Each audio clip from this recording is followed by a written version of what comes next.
Safari yetu ndiyo inaanza sasa. Kweli. Na ukweli wote utajulikana. Boss, hali si nzuri. Kuna nini tena? Polisi wamethibitisha faili iliibwa makusudi. Kwa hiyo kuna mtu anatufuatilia? Ndiyo, na mtu huyo anataka kuzuia ukweli usijulikane. Dada, simu yako inaita. Nani? Namba ngeni. Halo? Halo? Amina? Ukipenda maisha yako, acha kufuatilia kiwanja cha Mbezi Beach. Wewe ni nani? Halo? Halo? Nani huyo? Sijui.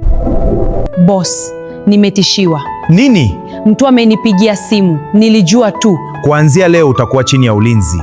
Lakini boss. Hakuna lakini. Tumepata ushahidi mpya. Ushahidi gani? Kuna mtu alijaribu kubadilisha umiliki wa kiwanja miaka mingi iliyopita. Nani huyo? Jina linafutika kwenye haraka. Mtu alikuwa makini sana. Nimekumbuka jambo muhimu. Jambo gani mzee? Kabla hajafariki baba yako alikuwa akigombana na mtu mmoja. Mtu gani? Jina lake nani? Victor Mangosi. Victor? Yule bilionea? Ndio. Kwa nini waligombana? Kwa sababu ya kiwanja. Amina amefika wapi?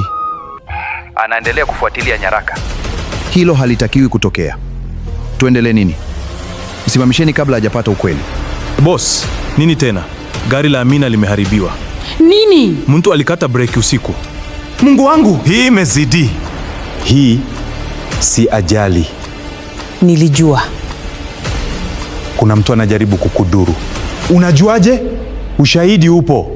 Boss, tumepata picha za CCTV. Zinaonyesha nini? Mmoja wa watu wa Victor alikuwa eneo hilo. Kwa hiyo ni kweli. Inaonekana hivyo. Victor anataka vita. Tutafanya nini? Tutapambana kwa sheria. Boss, nini? Watu wamevamia benki. Nini? Wanataka lile sanduku. Nimewaambia muachane na jambo hili. Wewe ndio uliharibu maisha ya baba yangu? Baba yako alikataa kuuza kiwanja. Kwa hiyo ndio sababu. Alikuwa kikwazo. Utakwenda jela kwa haya yote. Tutaona. Simama hapo Victor. Hatima ya ukweli unaanza kujulikana. Lakini bado safari haijaisha.